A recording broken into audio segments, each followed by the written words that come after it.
Hello friends, स्वागत है आपका हमारे इस नए वीडियो में। मैं हूं प्रवीण सिंह और आप देख रहे हैं फिनअप।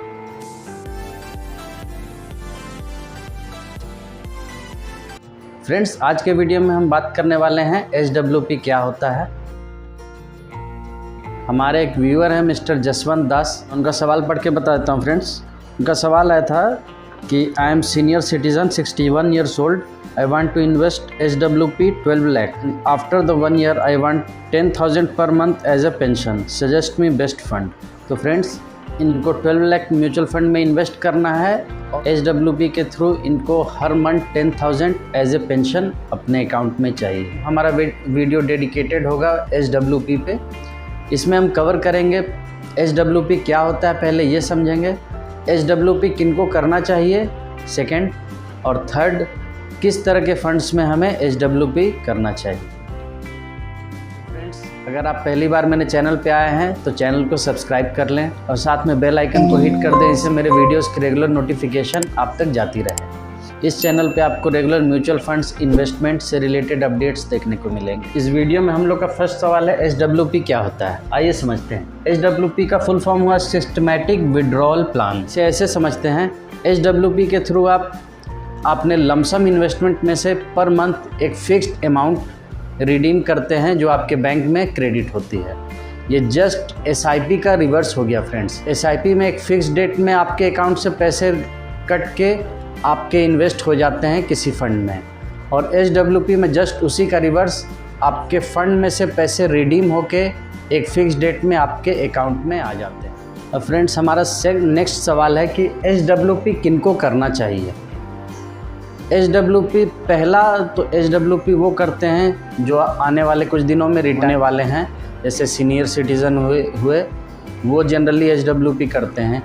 मान के चलते हैं कि उनकी सारी लाइबिलिटी कंप्लीट हो गई है, वो SWP के थ्रू अपनी मंथली एक्सपेंडिचर को मैनेज करने के लिए SWP करते हैं। ऐसे लोग जिन्होंने अपनी फाइनेंशियल फ्रीडम पा चुके हैं, वो अपने सारे लाइबिलिटीज़ से फ्री हो चुके हैं और उनके इन्वेस्टमेंट अमाउंट इतना बड़ा हो गया है कि उसके थ्रू वो अपने मंथली एक्सपेंडिचर आसानी से चला सकें। ऐसे लोग SWP के थ्रू इन्वेस्ट करते हैं। फ्रेंड्स, मेरा मानना है आपकी बंद नहीं हुई, आपकी अर्निंग आ रही है, तब आपको SWP नहीं करना चाहिए, क्योंकि SWP में जनरली आप अपनी इन्वेस्टमेंट अमाउंट से ही आपके पैसे रिडीम होके आपके अकाउंट में आते हैं। तो अगर अपने इन्वेस्टमेंट अमाउंट को आप कंटिन्यू रखेंगे अपने म्यूचुअल फंड में, तो वो पैसे आपके और बड़े हो जाएंगे, कंपाउंडिंग होके और बड़े हो सकते हैं। SWP आपका कभी भी एक्स्ट्रा अर्निंग नहीं हो सकती। जब आप अर्निंग कर रहे हैं और आपने इन्वेस्ट करके एक बड़ा कॉर्पस बना लिया है, SWP के थ्रू ख़त्म या छोटा ना करें कि SWP में फाइनली आप अपने इन्वेस्ट किए हुए पैसे को ही रिडीम कर रहे हैं। फ्रेंड्स, वीडियो अच्छा लग रहा तो वीडियो को लाइक करें, ज़्यादा से ज़्यादा शेयर करें, और अगर आपने मेरे चैनल को अब तक सब्सक्राइब नहीं किया है तो चैनल को सब्सक्राइब कर लें। मेरे चैनल पर रेगुलर आपको इन्वेस्टमेंट म्यूचुअल फंड से रिलेटेड वीडियो देखने को मिलेगा। क्वेश्चन है कि SWP हमें किस तरह के फ़ंड में करना चाहिए, SWP हमें कितना अमाउंट का करना चाहिए, ये भी जानना काफ़ी ज़रूरी है। SWP फ्रेंड्स, आपको जब भी करना है, मंथली आपके अकाउंट में जो पैसे आए फ्रेंड्स, आप ध्यान रखें वो आपके टोटल इन्वेस्टमेंट का 0.5 से 1% से ज़्यादा नहीं होना चाहिए। मैक्सिमम आपका 1% से ज़्यादा वो ना हो, या ध्यान रखें। 2% के करीब अगर आप अपने अकाउंट से रिडीम करेंगे अपने इन्वेस्टमेंट से, तो अल्टीमेटली आपका वही इन्वेस्टमेंट हो सकता है किसी ईयर में अगर मार्केट कंडीशन बढ़िया नहीं रही तो आपका इन्वेस्टमेंट वो ख़त्म भी हो सकता है। SWP का मेन पर्पस होना चाहिए फ्रेंड्स कि आपको मंथली आपके अकाउंट में कुछ पैसे भी आते रहें, जिससे आपका एक्सपेंडिचर चलता रहे और आपने जो इन्वेस्ट किया है पैसा वो भी धीरे धीरे बढ़ता रहे। ऐसा नहीं कि आपने जो इन्वेस्ट किया वो पैसा ख़त्म होकर पूरा ज़ीरो हो जाए। अब जब भी SWP करें फ्रेंड्स, 0.5% से 1% मैक्सिमम पर मंथ। आपका 50 लाख कॉर्पस जमा है इक्विटी में, तो आप ट्राई करें कि पर मंथ 25,000 टू 50,000 इसके बीच में आपका मंथली होना चाहिए, इससे ज़्यादा नहीं होना चाहिए। 50 लाख का 1% हुआ फ्रेंड्स 50,000, और 0.5% 25,000, इसी के बीच में रहे। इससे कम रहे तो बढ़िया है, इससे ज़्यादा नहीं होना चाहिए। ये फ्रेंड्स जनरली कोई नहीं बताता है कि आपका HWP अमाउंट कितना होना चाहिए। इस वीडियो में मैंने आपको ये बताने की कोशिश की है कि आपका HWP मैक्सिमम इतना होना चाहिए, इससे ज़्यादा नहीं होना चाहिए।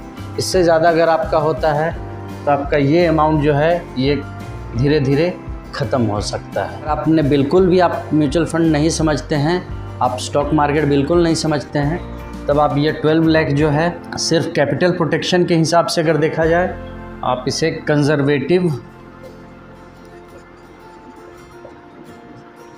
कंजर्वेटिव हाइब्रिड फंड्स, इसमें आपको 8 to 12% के आसपास का इंटरेस्ट आएगा फ्रेंड्स।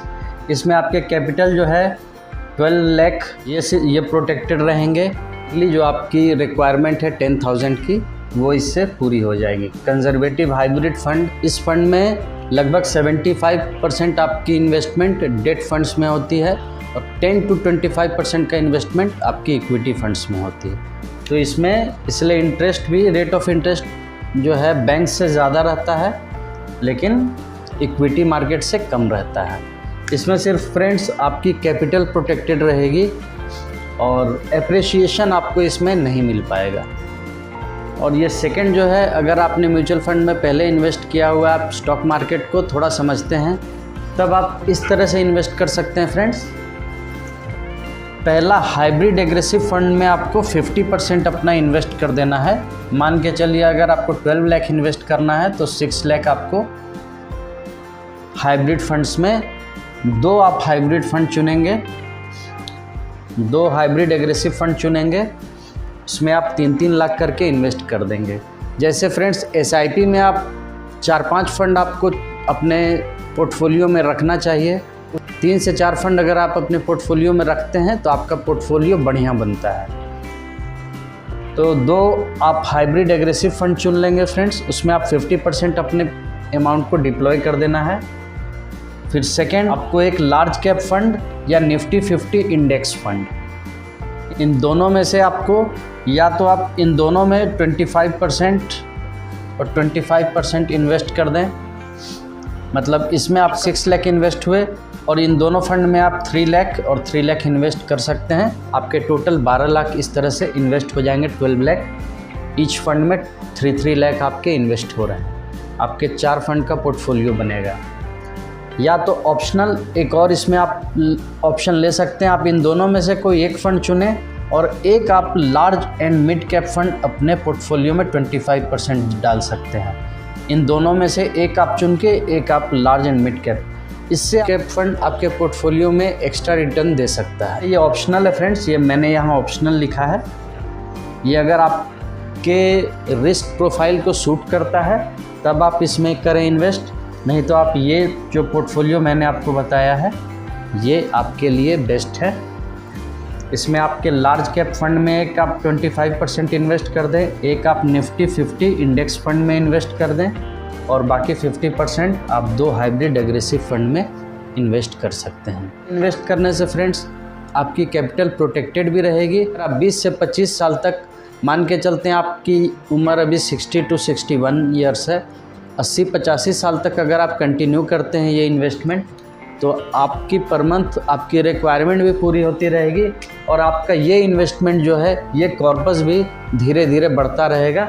ये आपके जो 12 लाख हैं, अगर आप 12% रेट ऑफ इंटरेस्ट हम मान के चलते हैं फ्रेंड्स, हालांकि इससे ज़्यादा भी मिलने की संभावना है, लेकिन हम मिनिमम लेके चलेंगे। मिनिमम 12% रेट ऑफ इंटरेस्ट अगर कंटिन्यू करते हैं आप 20 to 25 ईयर्स तक, तो आपकी ये अमाउंट लगभग बढ़ के हो जाएगी अराउंड 36 लाख और आपका HWP 10,000 का कंटिन्यू रहे। लास्ट सवाल है कि किस तरह के कौन से हाइब्रिड फंड में हमें इन्वेस्ट करना अच्छा रहेगा।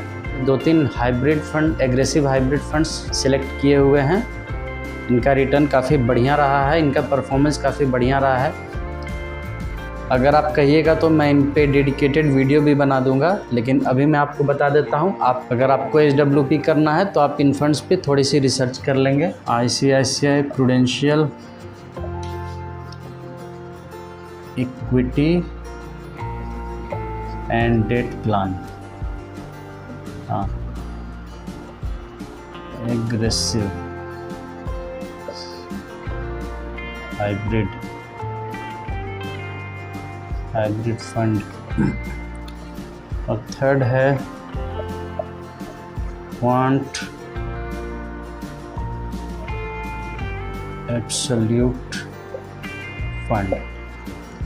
हाइब्रिड एग्रेसिव फंड्स मैं आपको बता दूं, ये ऐसे फंड्स होते हैं जिनका 65 to 80% इक्विटी में इन्वेस्ट होता है और 35 to 20% डेट फंड में इन्वेस्ट होता है। यहाँ हमने स्मॉल कैप और मिड कैप कंपनीज इसलिए नहीं चुने हैं क्योंकि स्मॉल कैप और मिड कैप कंपनीज ज़्यादा वोलेटाइल होते हैं। उस हिसाब से अगर देखा जाए तो हाइब्रिड एग्रेसिव फंड्स कम वोलेटाइल होते हैं। आपके रिस्क एपेटाइट पे डिपेंड करता है कि किस तरह के फंड्स में इन्वेस्ट करना पसंद करते हैं। अगर आप म्यूचुअल फंड पहले से समझते हैं तो आप अभी जो मैंने आपको बताया आप इस तरह के फंड्स में इन्वेस्ट करें। और अगर आप बिल्कुल कंजर्वेटिव हैं, आप मार्केट के अप एंड डाउन से काफ़ी घबराते हैं, तब आप हाइब्रिड कंजर्वेटिव फंड में इन्वेस्ट करें। यहाँ आपकी 75 to 90% अमाउंट डेट फंड्स में इन्वेस्ट होते हैं। ये सब कोई रिकमेंडेशन नहीं है, मैंने ये टोटली एजुकेशनल पर्पज़ से वीडियो बनाया है। ये मेरी अपनी ओपिनियन है, हो सकता है आपकी ओपिनियन इससे डिफ़र करे। तो फ्रेंड्स, ये वीडियो था हम लोग का HWP पे डेडिकेटेड।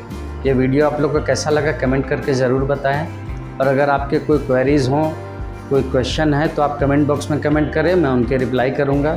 जल्दी मिलते हैं नेक्स्ट वीडियो में। तब तक के लिए इन्वेस्ट करते रहिए, ग्रो करते रहिए, लर्निंग करते रहिए। जल्दी मिलते हैं नेक्स्ट वीडियो में। तब तक के लिए गुड बाय, जय हिंद एंड टेक केयर।